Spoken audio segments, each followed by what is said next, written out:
সুপ্রভাত বন্ধুরা, কারণে অকারণে ব্লগের আমি শিপ্রা বলছি।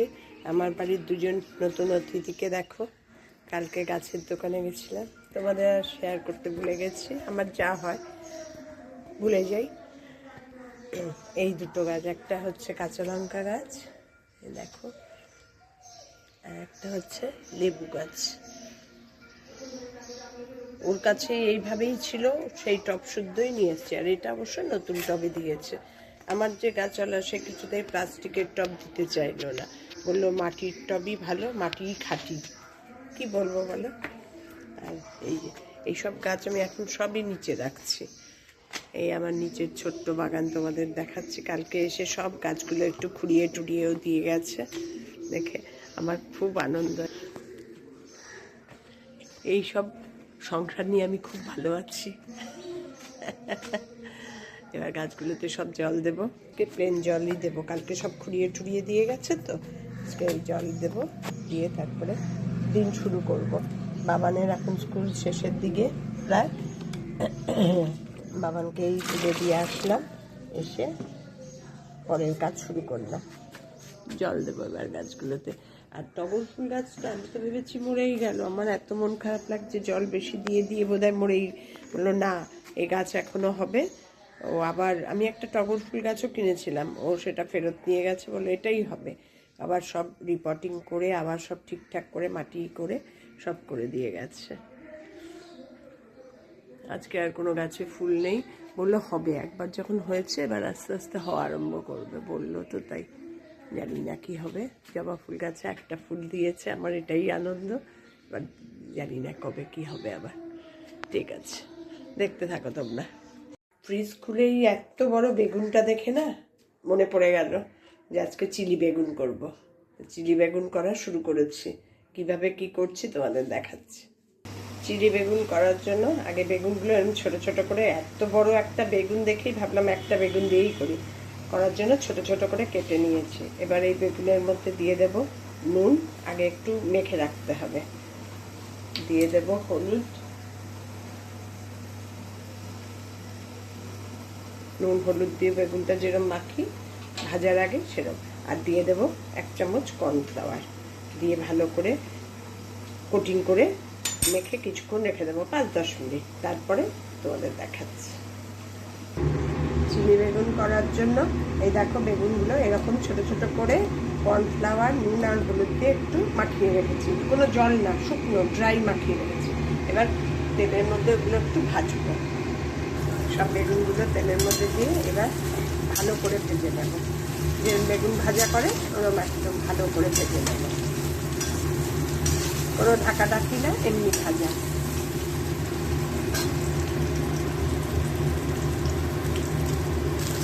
বেগুনগুলো এরকম কর্নফ্লাওয়ারে মাখানো বেগুনগুলো এইভাবে ভেজে নিয়েছি। এবার নামিয়ে নেব।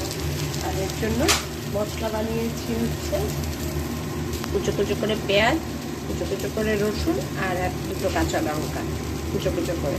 এবার এগুলো নামিয়ে নিই, তারপরে ভাজবো।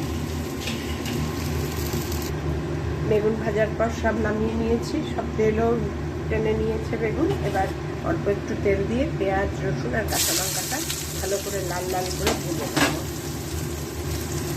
দারুণ লাগে খেতে। অবশ্য বেগুনের যা আইটেম করবে সেটাই সুন্দর লাগে। এগুলো একটু ভালো করে ভেজে নেব, একটু নাড়াচাড়া না, ভালো ভাজা। দিয়ে দেবো একটু নুন। বেগুনেও নুন দিয়ে মাখানো আছে, এই জন্য বুঝেই নুনটা দিতে হবে, খুব বেশি দেওয়ার দরকার নেই। দিয়ে দেবো একটু হলুদ, দিয়ে এগুলো ভালো করে ভেজে নিই। তারপর তোমাদের দেখাচ্ছি।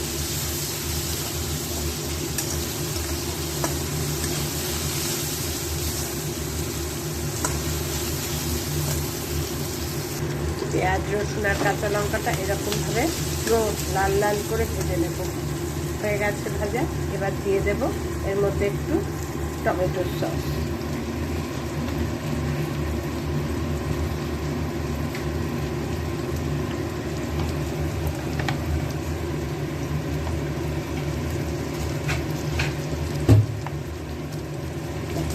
টমেটো সস দিয়ে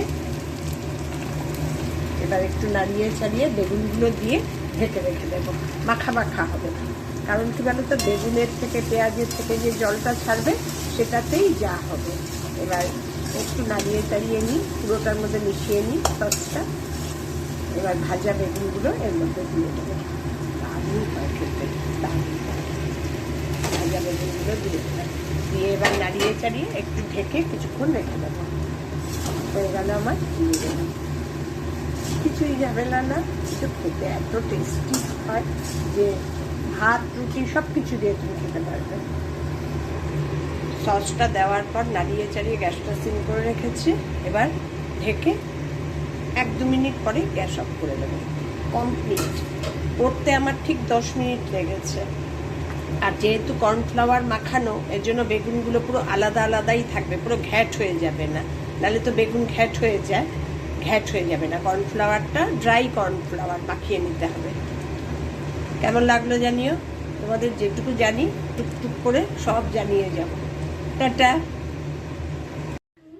দেখো কি করছে একা একা, এখন পড়তে বসাবো। এইমাত্র লাঞ্চ করে উঠলো, আর এখন ওর স্কুল শেষের দিকে, শেষের পথে। কালকে ছুটি, পরশুদিন কি জানি বাবান,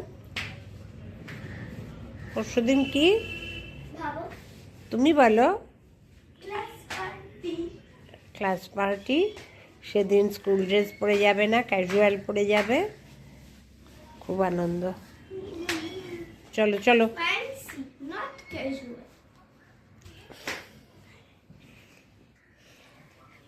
এই দেখ, আমি একটু শুয়ে আছি, এসে আমার সঙ্গে দুষ্টুবাজি করছে। চলো। আমার কপালের উপর মাথাটাকে রেখেছে, দেখো অবস্থা। চলো। নিচে এসে পড়তে বসিয়ে দিয়েছি। ওপরে এতক্ষণ দুষ্টুমি করছিল, লাফালাফি দেখলে তো। এখন আজকে সমস্ত লাস্ট ক্লাস হচ্ছে না, শেষের দিকে এখন সব ওয়ার্কশিট দিয়েছে। ওয়ার্কশিটগুলো তোমাদের দেখাই, দেখো পরীক্ষার সব ওয়ার্কশিটগুলো। ওদের এইভাবে পরীক্ষাগুলো নেয়। এটা বেঙ্গলি লিটারেচার, দেখো 20-তে 19 পেয়েছে।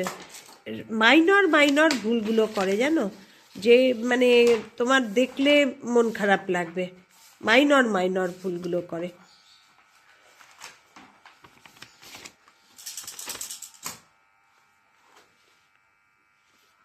তোমাদের ডিটেলসে দেখাচ্ছি, দেখো ওদের কীরকম। কাছেটাকে লিখতে গিয়ে লিখেছে কাছি। এই রকম ভুল যদি কেউ করে, এই গেল বেঙ্গলি ওয়ার্কশিট 20-তে 19।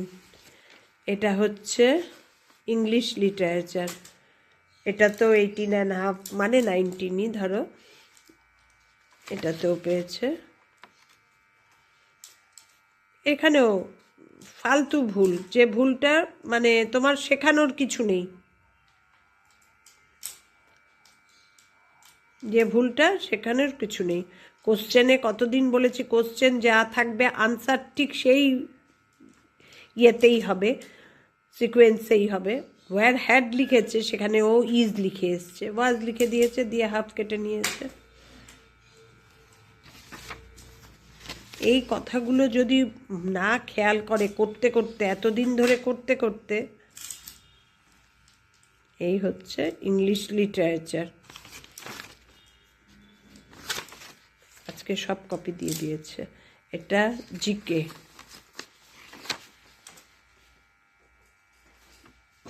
জিকেতেও গেছে একটা নাম্বার কোথায় গেছে, এইটা বাড়িতে এসেই ও বুঝতে পেরেছে।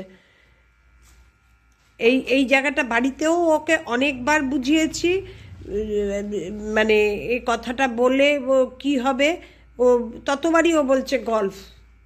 আমি যতবার বোঝাচ্ছি এটা হকি, ও ততবার বলছে ঠিক সেটা এসছে এক্সামে, সেটাই ভুল করে এসছে। 1 নাম্বার গেছে। এটা জিকে। আর এটা হচ্ছে কম্পিউটারটার পেছনে প্রচুর খেটেছি গো, প্রচুর। পুরো ঝরঝর গড় করিয়ে রেখেছি একদম। তারপরেও যদি ভুল করতো না, আমার খুব কষ্ট হতো। কম্পিউটারটার পেছনে এবার আমি খুব খেটেছি। এই কম্পিউটার, এই হচ্ছে ওদের সব ওয়ার্কশিট। এগুলোতে এক্সাম হয়েছে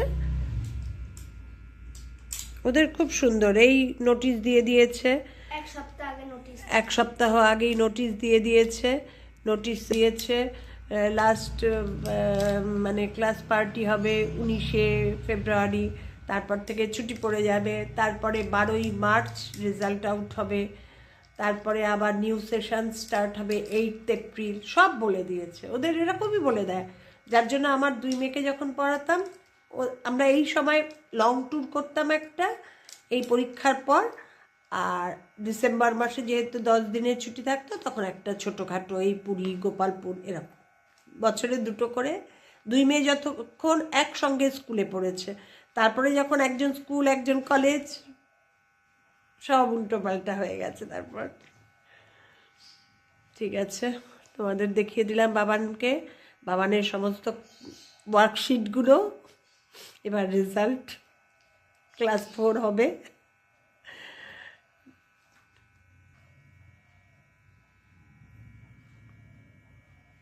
অ্যাবাকাসটা এত করছে, কোনো স্ট্যান্ডার্ড নেই। একদিন 95, একদিন 80, একদিন 85, এই রকম পাচ্ছে।